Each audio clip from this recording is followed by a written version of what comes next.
ఒక మనుషుడు ప్రభువైన యేసు యొద్దకు వచ్చి ప్రభువుని ఒక ప్రశ్న అడుగుతాడు. నిత్యజీవం పొందాలనేది ఆయన తాపత్రయం. ప్రశ్న ఏంటంటే నిత్యజీవాన్ని పొందుకోవాలని ఆలోచన ఉంది.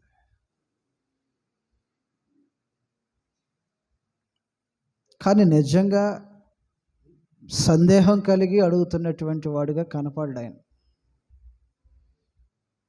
ప్రశ్నించాలనే ఆలోచనతో అడుగుతున్నట్టుగా,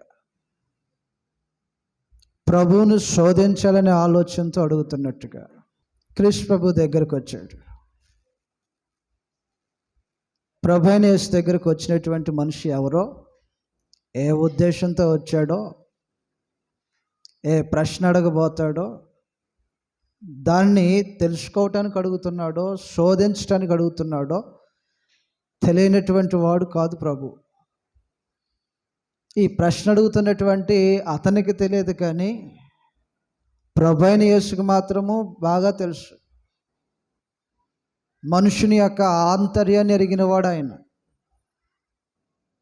క్రీస్తు ప్రభు దగ్గరకు వచ్చి ఏదో ఒక ప్రశ్న అడిగి ఆయన కొంచెం ఇబ్బంది పెట్టాలని, ధర్మశాస్త్ర ప్రకారంగా ఆయన కొంచెం ఇరకాటంలో పెట్టాలని ఆలోచనతో ఒక మనుషుడు ప్రశ్న అడుగుతాడు. చదువుతాం గ్రంథంలో 10వ అధ్యాయం 25వ వచనంలో, వచ్చిన మనిషి ఎవరో, అడుగుతున్నటువంటి ప్రశ్న ఏంటో, అడిగే ఉద్దేశం ఏంటో 3 సంగతులు మనకు అర్థమవుతాయి. వచ్చినవాడు ఎవడు, అడుగుతున్న ప్రశ్న ఏంటి, ఏ ఉద్దేశంతో ఆ ప్రశ్న అడుగుతున్నాడు అనేటువంటి సంగతులు మనం చూస్తాం. 10వ అధ్యాయం 25వ వచనంలో, ఇదిగో ఒకప్పుడు ధర్మశాస్త్ర ఉపదేశకుడు ఒకడు లేచి, బోధకుడా, నిత్య జీవమునకు వారసునగుటకు నేనేమి చేయవలనని శోధించుచు. 3 సంగతులు అర్థమవుతున్నాయి అన్నమాట. వచ్చినవాడు ఎవడు, ధర్మశాస్త్ర ఉపదేశకుడు. అడుగుతున్న ప్రశ్న ఏంటి, నిత్య జీవమునకు వారసుడగుటకు నేనేం చేయాలి.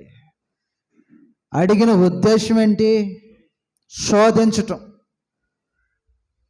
తెలుసుకోవటానికి అడిగింది కాదు అది.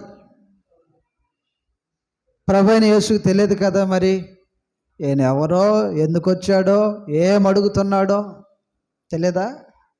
క్రీస్తు ప్రభుకి తెలియదా వచ్చినవాడు ఎవడు, ఏ ఆలోచనతో వచ్చాడు, ఏ ఉద్దేశంతో ఈ ప్రశ్న అడుగుతున్నాడు అనే సంగతి తెలియదా? మనుషులకైతే తెలియకపోవచ్చు ఏ ఉద్దేశంతో వచ్చాడో ఏంటో ఏందని. చదువుతాం ఆ గ్రంథంలో, అది న్యాయాధిపతుల గ్రంథం 3వ అధ్యాయం 16వ వచనంలో, ఒక రోజున ఒక ఆయన వచ్చాడు, కత్తి పట్టుకొని వచ్చాడు. అదేమో కాలుకి ఎక్కడ కట్టుకొని వచ్చాడు, కాలుకి లోపల కత్తి కట్టుకొని వచ్చాడు. నీతో ఒక మాట చెప్పాలని అన్నాడు. చెప్పు అన్నాడు. ఇది ఓపెన్గా చెప్పేది కాదు, గదిలో చెప్పేది అని అన్నాడు. గదిలోకి తీసుకెళ్ళాడు. గదిలోకి వెళ్ళిన తర్వాత కత్తి పెట్టి పొడిస్తే పిడి కూడా లోపలికి దిగుతుంది. ఈ మనిషి గుంజుకోవడానికి ప్రయత్నం చేస్తున్నాడు, కత్తిని గుంజుకోవడానికి ప్రయత్నం చేస్తున్నాడు. పొడిచిన కత్తిని, కొవ్వు ఎక్కువ ఉన్న కారణాన కత్తి పిడి కూడా లోపలికి దిగిపోయిందని అంటాడు. వచ్చినవాడు తను పడవటానికి వచ్చినవాడు అనే సంగతి తెలిస్తే లోపలికి వెళ్తాడా? వస్తాడమ్మా, వెళ్తాడా? వచ్చినవాడు తనతో పాటు కత్తిని కూడా తీసుకొచ్చాడని ఆలోచన ఉంటే లోపల తీసుకెళ్తాడా? ఒక్కరిగా పర్సనల్ ఏదో మీటింగ్ అంట వాళ్ళకి. నిజంగా ఈ ఏహూద్ అనేవాడు కత్తి తెచ్చాడని తెలిస్తే ఎగ్లోనో రూమ్లోని తీసుకెళ్తాడా? కత్తి తెచ్చాడు వాడు, వచ్చేటప్పుడు దాని మీద బట్ట కప్పుకొని వచ్చాడు, ఎవరికి కనపడుకోకుండా. ఇప్పుడు కనుక రూమ్లోకి తీసుకెళ్ళామంటే కత్తి పెట్టి పడుతాడు గ్యారెంటీగా అని నిజంగా అతనికి తెలిస్తే తీసుకెళ్తాడా? తీసుకెళ్ళడు. ఏనా ఎగ్లోన్ లాంటి వాడు కాదు కదా క్రీస్తు ప్రభు. వచ్చినవాడు ఎవడు, అడుగుతున్న ప్రశ్న ఏంటి, ఏ ఉద్దేశంతో ఈ ప్రశ్న అడుగుతున్నాడో తెలుసుకోలేనంత అవివేకం ఉన్నటువంటి వాడు కాదు క్రీస్తు ప్రభు. ప్రభు అయిన యేసుకు తెలుసు వచ్చినవాడు ఎవడు, ఏం అడుగుతాడు, ఏ ఉద్దేశంతో అడుగుతాడు. మనుషుని యొక్క హృదయాంతరాలను ఎరిగిన ప్రభు అయిన యేసు. యోహాను సువార్త 2వ అధ్యాయంలో యోహాను సువార్త 2వ అధ్యాయంలో, లేదు బ్రదర్, మేము ఆ ఉద్దేశంతో అనలేదు, ఆ ఉద్దేశంతో రాలేదు, అలాగే మాట్లాడటాను, ఇవన్నీ కుదరవు అన్నమాట. క్రీస్తు ప్రభు దగ్గర కుదరవు. ఏ ఉద్దేశం ఆయనకు బాగా తెలుసు. ఎందుకని అలాగని మాట్లాడారో ఆయనకు బాగా తెలుసు. ఎందుకు అలాగా చేయవలసి వచ్చిందో ఆయనకు బాగా తెలుసు. యోహాను సువార్త 2వ అధ్యాయం, 24వ వచనం చదువుతాం. యోహాను సువార్త 2వ అధ్యాయం 24వ వచనంలో, అయితే యేసు అందరినీ ఎరిగినవాడు కనుక ఆయన తన వారి వశం చేసుకోలేదు. ఆయన మనుషుని ఆంతర్యమును ఎరిగినవాడు గనుక ఎవడునూ మనుషుని గూర్చి ఆయనకు సాక్ష్యం ఈయనక్కర్లా. లేదు నాకు కూడా తెలుసు ఆయన అలా అంటానికి అది కాదు కారణం, ఆ ఉద్దేశం కాదు. అలాగున మాట్లాడటానికి, అలాగున చేయటానికి ఆయన ఇంటెన్షన్ మాత్రం అది కాదు. మనుషుడు సమర్థించాల్సిన అవసరంలా. క్రీస్తు ప్రభుకు తెలుసా, మనుషుని యొక్క ఆంతర్యమును ఆయన ఎరిగినవాడు కనుక మనుషుని గూర్చి ఎవ్వడునో ఆయనకి ఈయన ఫలానా అని చెప్పాల్సిన అవసరం లేదు. లేదండి ఆయన మాటల ఆంతర్యం ఇది కాదండి అని చెప్పాల్సిన అవసరం లేదు. అలా చేయటంలో ఆయన ఉద్దేశం ఇది కాదండి అని ఎవడో క్రీస్తు ప్రభుకి చెప్పాల్సిన అవసరంలా. ఈ ధర్మశాస్త్రోపదేశకుడి గురించి మాత్రమే తెలుసా, లేకపోతే మన గురించి కూడా క్రీస్తు ప్రభుకి తెలుసా? ఇప్పుడు వచ్చేద్దాం. లోకసువార్త 10వ అధ్యాయం 25వ వచనంలో, ప్రభువైన యేసుకు ఆ ధర్మశాస్త్రోపదేశకుడి గురించి మాత్రమే తెలుసా, భూలోకంలో ఉన్నటువంటి ఎవరి గురించైనా తెలుసా? ఎవరి గురించైనా తెలుసు. చదువుతాం 10వ అధ్యాయం 25. ఇదిగో ఒకప్పుడు ధర్మశాస్త్రోపదేశకుడు లేచి, బోధకుడా, నిత్యజీవమునకు వారసునగుటకు నేనేమి చేయవలనని ఆయన శోధించుచు అడిగను. ఈయనేదో బాగా తెలుసుకొని ఫాలో అవ్వాలని అడిగినోడు కాదు. శోధించాలనే ఉద్దేశమా, లేకపోతే తెలుసుకొని అనుసరించాలనే ఉద్దేశం? అది శోధించాలని. శోధించేవాడు సాతాను. శోధించేవాడు సాతాను యొక్క యాటిట్యూడ్ అది, శోధించటం. ఆ పేరు కూడా వాడికి పెట్టాడు. మత్తయి సువార్త 4వ అధ్యాయంలో మనం చదివినప్పుడు ఆ శోధకుడు 40 దినములు ప్రభువైన యేసును శోధించుచూ ఉన్నాడంట. శోధ. కాబట్టి శోధించేవాడు అపవాది పక్షంగా పనిచేస్తున్నాడు. ఏదో తెలుసుకోవాలని, ఏదో ఆయన ఇరికించాలని, ఏ విధంగా ఆయన మీద నేరం మోపాలని, ఎలాగలాగా తప్పిదారి పప్పించాలనే ఆలోచనతో ఎవడు ప్రయత్నం చేసినా వాడు అపవాది పక్షంగా పనిచేస్తున్నాడు. ఎందుకంటే శోధించేవాడు, శోధకుడు అపవాది. మత్తయి సువార్త 4వ అధ్యాయం 2వ వచనంలో, మత్తయి సువార్త 4వ అధ్యాయం 2వ వచనంలో, కాబట్టి ఎవరిని శోధించమాకండి, ఇరికించడానికి ప్రయత్నం చేయమాకండి, ఇంకేదో అంతరార్థాన్ని పెట్టుకొని పైకి మాత్రం మాట్లాడమాకండి. ఓపెన్ హార్ట్గా ఉండాలి. లోపల ఒక ఆలోచన, నోటి మీద ఒక మాట కలిగి ఉండటం అనేది అపవాది యొక్క మనస్తత్వం. అది రైట్. ఎలాగన మనుషులు లోపల ఆంతర్యంలో ఒకటి, బయట పలికేది ఒకటైతే నీ హృదయాన్ని పరీక్షించేవాడు దేవుడు. శోధించడం అనేది అపవాది స్వభావం. మత్తయి సువార్త 4వ అధ్యాయం 2వ వచనంలో, 40 దినములు 40 రాత్రులు ఉపవాసం ఉండిన పిమ్మట ఆయన ఆకలి కొనగా ఆ శోధకుడు, అపవాది శోధకుడు. కాబట్టి ఇంకేదో తెలుసుకోవాలన్నట్టుగా, లేకపోతే తప్పుదోవ పట్టించాలన్నట్టుగా, అతడి మీద నేరం ఏదో ఒక రకంగా మోపాలన్నట్టుగా ప్రయత్నాలు జరిగించే ప్రతివాడు అపవాది పక్షంగా పనిచేసిన వాడే. యథార్థంగా ఉండాలి మనసు. కాబట్టి ధర్మశాస్త్రోపదేశకుడు అంట క్రీస్తు ప్రభు దగ్గరికి వచ్చాడు విత్ రైట్ క్వశ్చన్. వచ్చిన క్వశ్చన్ మాత్రం కరెక్టే. వచ్చిన క్వశ్చన్ ఏ క్వశ్చన్ అయితే అడుగుతున్నాడో ఆ క్వశ్చన్ మాత్రం కరెక్టే. నిత్య జీవమునకు వారసుడు అవ్వాలి, మంచి క్వశ్చన్ అది. ఇంటెన్షన్ మాత్రం అంత దరిద్రంగా ఉంది.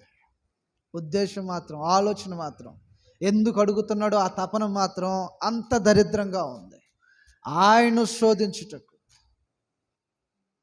క్రీస్తు ప్రభుని ఎవడు శోధించలేడు. క్రీస్తు ప్రభువుని ఎవడు మార్గం తప్పించలేడు.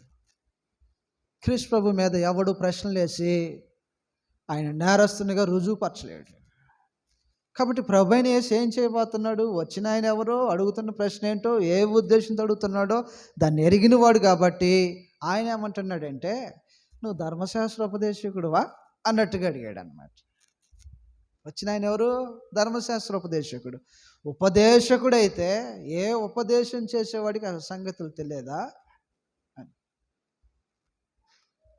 చదువుతాం మత్తయి లోకసువార్త 10వ అధ్యాయంలో 10:26. అందుకు ఆయన, ధర్మశాస్త్రమందు ఏమి రాయబడి ఉన్నది, నీవేమి చదువుచున్నావని ఆయన అడగగా, ఆయన ఏమన్నా తక్కువడా? ప్రశ్న ఎత్తే ప్రశ్నించలేనోడు ఆయన. నేనేదో తెలుసుకోవాలని ఆర్భాటంతో ఇంకేదో నడుచుకోవాలి, ఇంకేదో తెలియదని సాధించాలనుకున్నట్టుగా అడుగుదామని అనుకున్నాడు. ఆయన ఏమన్నాడంటే, ధర్మశాస్త్ర ఉపదేశకుడివే కదా అని అన్నాడు. అవును, మరి ఏం నేర్చుకున్నావు, ఏం చదువున్నావు అని అన్నాడు.